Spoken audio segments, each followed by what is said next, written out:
Hello दोस्तों, इस कहानी में हमें राजा और दासी की अवैध संबंध के बारे में बताया गया है। राजा ने दासी को अवैध तरीके से गर्भवती करते हैं और आगे क्या क्या होता है, चलिए कहानी में देखते हैं। यह कहानी प्राचीन समय की है, जहां राजा विक्रम सिंह अपने दरबार में सबसे शक्तिशाली और प्रभावशाली व्यक्ति माने जाते थे। राजा विक्रम सिंह बहुत क्रोधित और काम वासना से भरा हुआ था, प्रजा का ध्यान नहीं रखता। उनके ढेर सारी रानियां थी, फिर भी उनका मन नई नई लड़की के खोज में रहता है। उनकी शाही महल में ढेर सारी दासियां भी थी, जिनमें से एक का नाम माधवी थी। वह न केवल अपनी सुंदरता के लिए जानी जाती थी, बल्कि उसकी समझदारी और विनम्रता के कारण राजा के दिल में भी विशेष स्थान रखती थी। राजा विक्रम सिंह अक्सर दरबार में बैठकर अपने राज्य के मामलों पर विचार करते थे। एक दिन महल में एक बड़ी बैठक थी, जिसमें कई महत्वपूर्ण मुद्दों पर चर्चा की जानी थी। माधवी को राजा के पास जाने का आदेश मिला ताकि वह कुछ महत्वपूर्ण दस्तावेज राजा को दिखा सके। उसी समय दासी को देखकर राजा के मन में हालचाल मच गया। बैठक के दौरान राजा ने माधवी से कुछ निजी सवाल पूछे और इस दौरान दोनों के बीच एक गहरी मानसिक और भावनात्मक कनेक्शन बन गई। अब राजा ने दासी को हर रात अपने पास बुलाता है और राजा ने दासी के साथ अवैध कार्य करते हैं। दासी को भी राजा का आदेश मानना पड़ता है। राजा विक्रम को इस संबंध में जल्द ही अपनी भावनाओं का एहसास हुआ। हालांकि वह जानता था कि एक राजा का संबंध किसी दासी से समाज में नकारात्मक प्रतिक्रिया पैदा कर सकता है, लेकिन उसकी भावनाओं ने उसे अपनी सीमा को पार करने के लिए मजबूर कर दिया। समय के साथ माधवी गर्भवती हो गई। राजा विक्रम ने इस खबर को सबसे छिपा कर रखा, क्योंकि वह नहीं चाहता था कि उसकी प्रतिष्ठा पर कोई आंच आए। उसने माधवी को महल के एक दूर दराज हिस्से में रहने का आदेश दिया ताकि यह खबर बाहर न जाए। लेकिन जैसा कि हमेशा होता है, सच को छिपाना बहुत मुश्किल होता है। राज्य के लोगों को यह खबर धीरे धीरे मिल गई और महल में हलचल मच गई। लोग राजा की नीतियों पर सवाल उठाने लगे और राजा को अपनी जिम्मेदारियों और निर्णयों के बीच एक मुश्किल स्थिति का सामना करना पड़ा। राजा ने अपनी रानी से इस बारे में खुलकर बात की और उसे यह समझाया कि उसकी भावनाओं ने उसे एक गलती करने पर मजबूर किया था। रानी, जो पहले इस बारे में चुप थी, आखिरकार यह स्वीकार किया कि हर व्यक्ति की गलती हो सकती है और उसने राजा को माफ कर दिया। दासी को फिर से महल में लाया गया। माधवी ने एक पुत्र को जन्म दिया और राजा ने उसे पूरी शाही सम्मान के साथ पालने का निर्णय लिया। उसने उसे अपने उत्तराधिकारी के रूप में स्वीकार किया और राज्य की पूरी व्यवस्था में बदलाव लाने का काम शुरू किया ताकि समाज में समानता और न्याय को बढ़ावा दिया जा सके। राजा विक्रम सिंह और माधवी का पुत्र, जिसका नाम अविमुक्त रखा गया, बड़ा हुआ। वह एक बुद्धिमान और न्यायप्रिय युवक था, जो अपनी मां की तरह दयालु और अपने पिता की तरह साहसी था। अविमुक्त की शिक्षा और संस्कार ने उसे अपने राज्य और समाज की भलाई के लिए समर्पित किया। राजा विक्रम ने उसे अपनी राजनीति और राज्य प्रशासन की शिक्षा दी और माधवी ने उसे जीवन के उन मूल्यों का पाठ पढ़ाया जो सच्चे नेता के लिए आवश्यक होते हैं।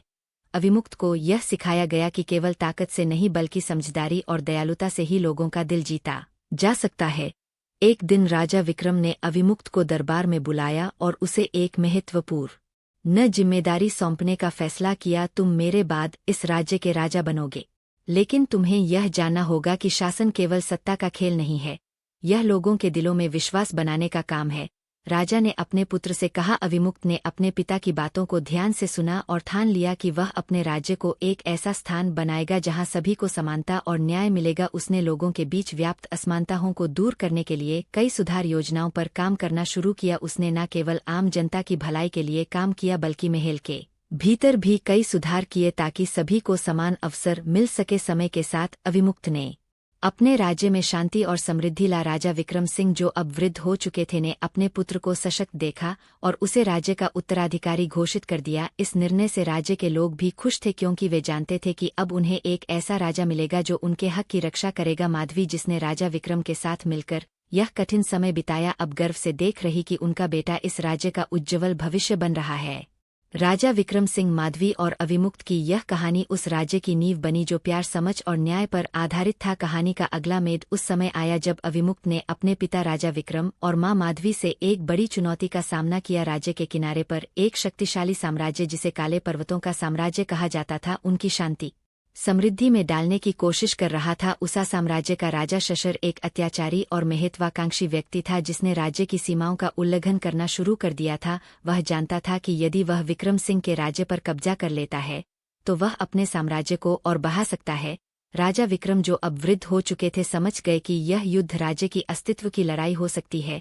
उन्होंने अपनी सेनाओं को तैयार करने के आदेश दिए, लेकिन उन्होंने अपने बेटे अविमुक्त को भी इस युद्ध में एक प्रमुख भूमिका सौंपने का निर्णय लिया। तुम्हारा समय आ गया है अविमुक्त, यह तुम्हारी परीक्षा है, राजा ने कहा। अविमुक्त ने अपने पिता के विश्वास को समझा और तैयार हो गया। उसने सैनिकों को तैयारी करे बल्कि मानसिक और रणनीतिक आदेश दिया कि वे न केवल शारीरिक युद्ध के लिए भी तैयार रहे। वह जानता था कि शशर जैसे अत्याचारी के खिलाफ केवल बल का प्रयोग काम नहीं आएगा बल्कि सोच समझकर युद्ध की योजना बनानी होगी। अविमुक्त ने सबसे पहले अपने राज्य के लोगों को एकजुट किया। उसने उन पर यह स्पष्ट किया कि यह युद्ध केवल राज्य की सुरक्षा के लिए नहीं बल्कि उनके स्वतंत्रता और सम्मान के लिए भी है। उसने प्रत्येक गांव, शहर और किले को अपने सामूहिक बल से मजबूत करने का निर्देश दिया ताकि वे एक दूसरे का समर्थन कर सके। जैसे ही युद्ध शुरू हुआ, अविमुक्त ने अपनी रणनीतिक कौशल का पूरा उपयोग किया। उसने शशर की सेनाओं को भ्रमित करने के लिए चालें चली और उनका ध्यान भटकाने के लिए विभिन्न योजनाएं बनाई। उसकी एक महत्वपूर्ण योजना थी शमशेर के मुख्यालय पर अचानक हमला करना, जबकि उसके मुख्य बल कहीं और उलझे हुए थे। यह योजना सफल रही और शशर की सेनाओं को भारी नुकसान हुआ। युद्ध के दौरान अविमुक्त ने न केवल अपनी ताकत का इस्तेमाल किया बल्कि उसने दया और मानवता का भी परिचय दिया। जब शमशेर के कुछ सैनिक हार मानने के बाद उसे छोड़ने के लिए तैयार हुए, अविमुक्त ने उन्हें जाने की अनुमति दी और कहा, एक अच्छे युद्ध की कोई भी कीमत नहीं होती लेकिन इंसानियत की कीमत अनमोल होती है। उसकी यह बात शशर के दिल में छाप छोड़ गई और उसने महसूस किया कि केवल बल से विजय प्राप्त करना कोई महानता नहीं बल्कि दया और समझ से विन से ही सच्ची विजय है। अंततः नशेर ने हार मान ली और अपनी सेनाओं को वापस ले लिया। अविमुक्त ने युद्ध जीतने के बाद शांति स्थापित की और शशे से शांति संधि की पेशकश की। नशेर, जो अब तक केवल युद्ध और विजय का महत्व समझता था, अविमुक्त की दयालुता और समझदारी से प्रभावित हो गया। उसने संधि को स्वीकार किया और एक नई शुरुआत की। राज्य में शांति और समृद्धि का द्वार आया। अमुक्त ने अपने राज्य को न केवल बाहरी शत्रुओं से बचाया बल्कि उसे एक ऐसे साम्राज्य में बदल दिया जहां लोग न केवल शारीरिक बल से बल्कि आपसी समझ और सहयोग से भी शक्ति प्राप्त करते थे। वह राजा विक्रम और माधवी के उन आदर्शों का पालन करता था जो उन्होंने उसे दी थी, सच्चाई, न्याय, दया और मानवता। जब अविमुक्त ने अपने राज्य को एक नई दिशा देने का निर्णय लिया, वह केवल बाहरी दुश्मनों से नहीं बल्कि की समस्याओं और असमानताओं से भी निपटना चाहता था। उसने यह महसूस किया कि युद्ध और विजय से बड़ा काम लोगों के जीवन को बेहतर बनाना है। इसीलिए अविमुक्त ने अपने राज्य में कई सामाजिक और आर्थिक सुधार लाने का निर्णय लिया। उसने सबसे पहले यह सुनिश्चित किया कि सभी वर्गों और जातियों के लोग समान अधिकार प्राप्त करें। गरीबों और दबे कुचले वर्गों के लिए शिक्षा और स्वास्थ्य सेवाएं सुनिश्चित की गई ताकि राज्य का हर नागरिक अपने जीवन को बेहतर बना सके। उसने यह समझा कि एक राजा का असली कर्तव्य केवल युद्ध जीतना नहीं बल्कि अपने लोगों की भलाई के लिए काम करना है। राज्य के पुराने कानूनों को बदलने की प्रक्रिया शुरू हुई और अविमुक्त ने न्याय व्यवस्था को पूरी तरह से सुधारा। उसने एक नए न्यायालय की स्थापना की जिसमें सभी मामलों का निष्पक्ष और त्वरित निपटारा किया जाता था। जो लोग पहले अपने अधिकारों से वंचित थे, अब उन्हें न्याय मिला। राजा विक्रम और माधवी, जिन्होंने अविमुक्त को इन मूल्यों की शिक्षा दी थी, अब गर्व से देख रहे थे कि उनका बेटा इन सिद्धांतों को लागू कर रहा है। लेकिन इस दौरान अविमुक्त को एक और चुनौती का सामना करना पड़ा। राज्य के कुछ पुराने और शक्तिशाली मंत्रियों ने अविमुक्त की नीतियों का विरोध करना शुरू कर दिया। वे समझते थे कि इन सुधारों से उनकी शक्ति और संपत्ति पर असर पड़ेगा। उन्होंने अविमुक्त के खिलाफ साजिशें रचनी शुरू की। अविमुक्त ने इस चुनौती का शांतिपूर्वक सामना किया। उसने उनसे संवाद स्थापित किया और उन्हें समझाया कि यह सुधार केवल राज्य के समृद्धि के लिए है, न कि किसी एक व्यक्ति के लिए। उसने यह भी कहा, यदि हम सभी एक दूसरे के सम्मान और हितों का ध्यान रखते हैं तो केवल तभी हम सामूहिक रूप से शक्तिशाली बन सकते हैं।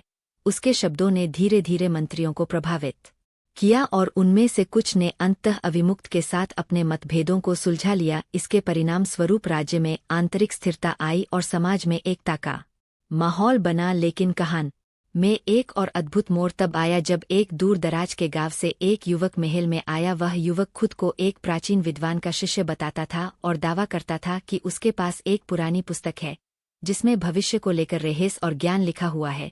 अविमुक्त, जो हमेशा नए ज्ञान के प्रति जिज्ञासु रहता था, ने उस युवक को दरबार में बुलवाया। वह युवक एक रहस्यमय पुस्तक को लेकर आया जिसमें भविष्य के कुछ प्रमुख घटनाओं के बारे में लिखा था। उस पुस्तक में लिखा था कि एक दिन राज्य में एक बड़ा संकट आने वाला है जिससे राज्य की समृद्धि को खतरा हो सकता है। इस संकट का सामना करने के लिए अविमुक्त को अपने सबसे पुराने मित्र जो अब राज्य के बाहर रह रहे थे से मदद लेनी होगी। अविमुक्त ने उस पुस्तक को गंभीरता से पढ़ा और यह महसूस किया कि उसे भविष्य में आने वाले संकट से निपटने के लिए पहले से तैयारी करनी होगी। उसने अपने पुराने मित्रों और सहयोगियों से संपर्क किया और राज्य की सुरक्षा के लिए नई योजनाएं बनाई। राज्य में शांति और समृद्धि का द्वार जारी था, लेकिन अविमुक्त जानता था कि कभी भी कोई संकट आ सकता है। इसीलिए ने हर पहलू पर ध्यान केंद्रित किया, राज्य की सुरक्षा, शिक्षा और लोगों की भलाई। वह जानता था कि एक राजा की जिम्मेदारी केवल वर्तमान को सुरक्षित करना नहीं बल्कि भविष्य के लिए भी एक मजबूत आधार तैयार करना है।